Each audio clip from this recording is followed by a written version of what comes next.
Hey gamers, the Red Dragon here from BattleStrats.com, and we are taking a look at Homefront vehicles. So we start out with the Humvee. You don't want to leave without having a gunner in your Humvee with you, because they're going to be the ones doing most of the damage. If you're the driver of it, you can run people over like I'll do right here. But the key to this one is just to stay moving. I've got speed boost and I've got full tank on.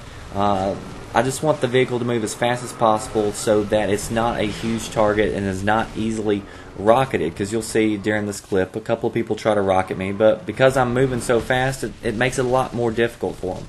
Not to say that they can't, because they will. This has got very light armor, so you can only take out drones or people on the ground with this. You don't want to go up against tanks or APCs with this. But this is a good distraction for enemies.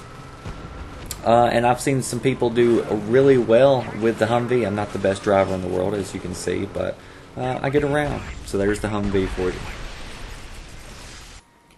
The next vehicle we're going to take a look at is the LAV. Now the LAV has a pretty good primary gun.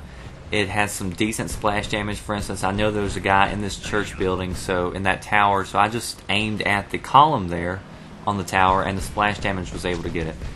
Here I see some indicators in the distance, so I just start firing off. Not, I don't know if I have it directly on them or not, but it's taking them out at a distance.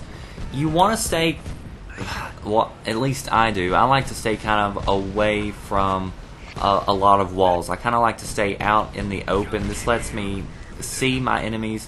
It's going to be harder for them to sneak up beside me and try to EMP me, or if they shoot a rocket at me, a lot of times I can see exactly where the rocket came from. Here you'll see that I'm in the secondary weapon, and it does have the capability to lock on to choppers.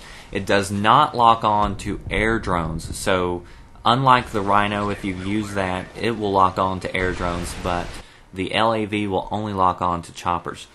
There you saw that I was in a chopper, and I actually got shot down by a couple of choppers, so I spawned directly into an LAV. And what I'm going to do is I'm going to pull out from under this bridge so I can get a clear view of the sky, and then I jump into the secondary gun. You can do that by pressing Y, and I'm going to take both of these choppers out. You just wait for it to light up red, and then you fire a missile, and it'll lock on to those vehicles. So a lot of people ask, how can you take out choppers? A lot of people think choppers are way too powerful. There's several different ways you can take out choppers with the proximity launchers.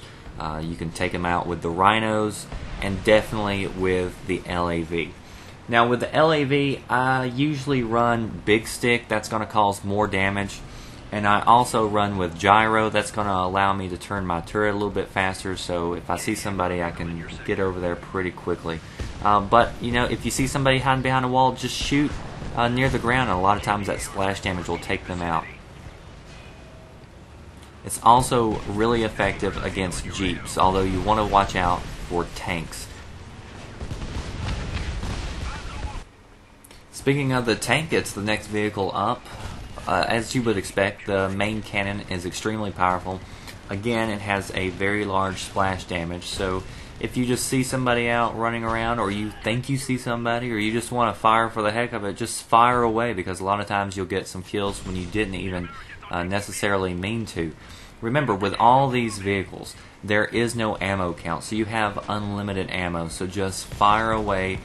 Don't be conservative with it. Just, shoot when you feel like shooting.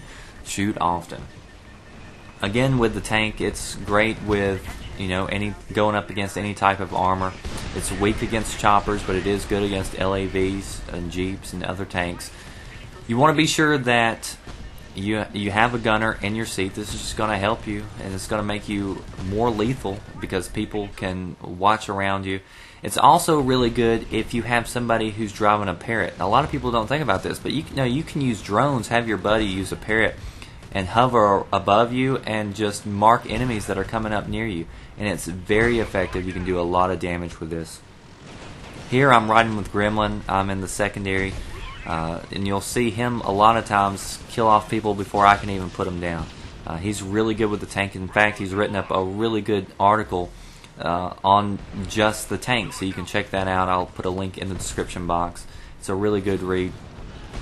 And the tank is just extremely powerful. You want to remember that On the tanks and the LAVs, there is armor on the sides of the tanks. There is no armor on the front or the back. So if you're in a tank or a LAV, face your enemy with the side, unlike Battlefield.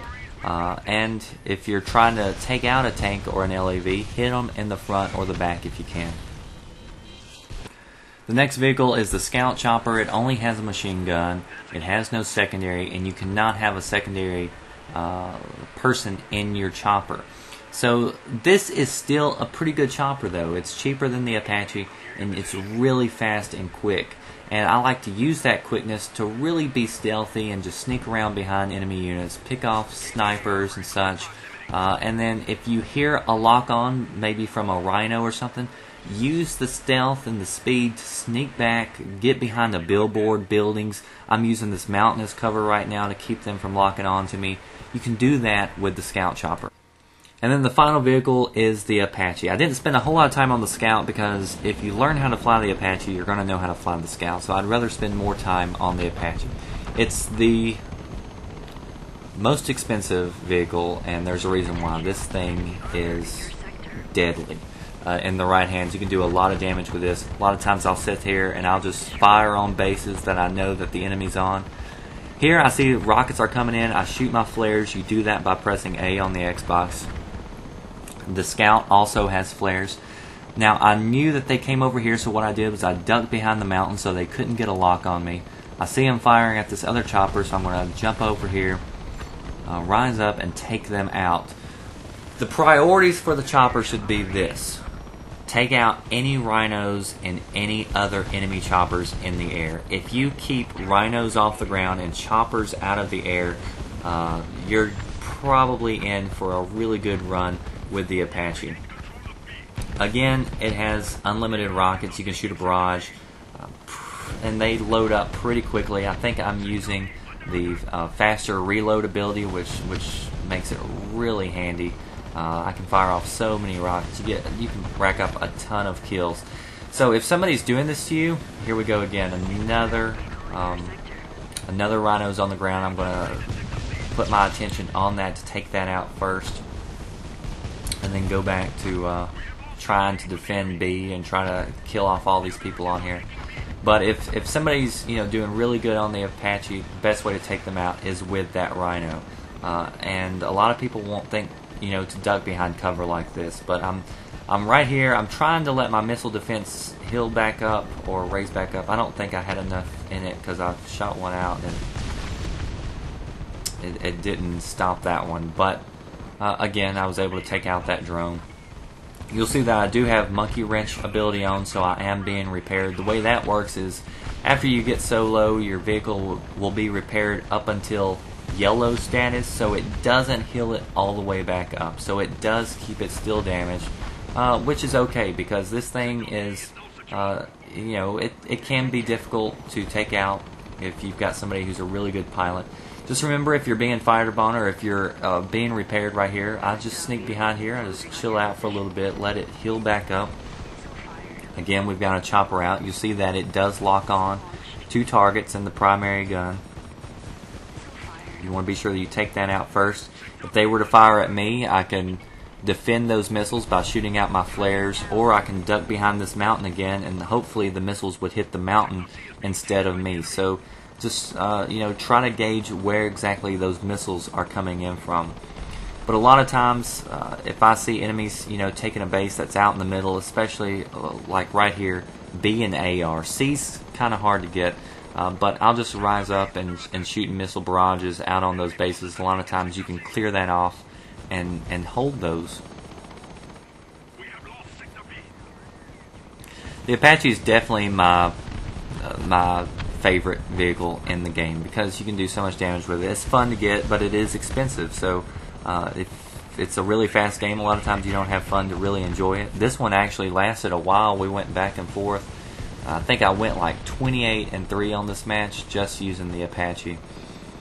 And there was only one guy who was trying to really take me out with a Rhino, and everybody else was just kind of ignoring me. So when you ignore the choppers, you just give them free rein to really do a whole lot of damage. Again, he was shooting at me with the Rhino, so I just dug behind that building, made it to where he couldn't lock onto me, and then I'm trying to get up over this quick enough so I can get away before we can fire off those missiles. Try to repair again. And then this is what it looks like looking through the eyes of the secondary gunner on the Apache. You can zoom in. You can do that with just about all the vehicles. You can zoom in with the left trigger. And this gun, I find it kind of difficult to get kills with this. A lot of times because the main driver is running around, driving kind of erratic, which they should because they don't want to be an easy target. But the gunner isn't as powerful, but it can still, you can still rack up several kills doing this. In this particular one, I got maybe 5 or 6 kills by running around with this guy, and we stayed up for a pretty long time. But as you see, sometimes it's like I have it right on them, and it won't give me any hit indicators. And then sometimes I'll shoot all around them, and the splash damage will get them. So it's a little hit or miss with the secondary with the Apache chopper. That wraps it up for this video. If you want more tips, tricks, hints, head on over to battlestrats.com. Thanks for watching.